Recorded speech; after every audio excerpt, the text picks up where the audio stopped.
السلام علیکم ورحمۃ اللہ وبرکاتہ۔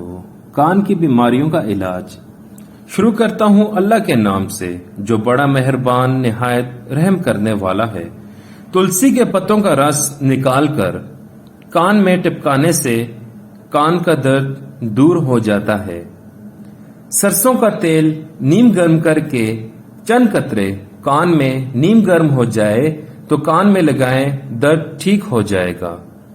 کان کا درد ہو یا کان بہتا رہتا ہو، تلسی کے پتوں کا رس چند دن کان میں ڈالتے رہنے سے درد دور ہوگا اور کان بہنا بند ہو جائے گا۔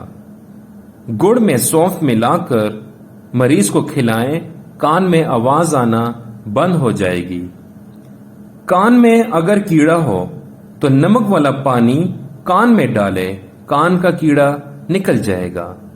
زیتون کا تیل نیم گرم کر کے کان میں رات کو سونے سے پہلے ڈالے تو بہرے پن میں افاقہ ہوگا۔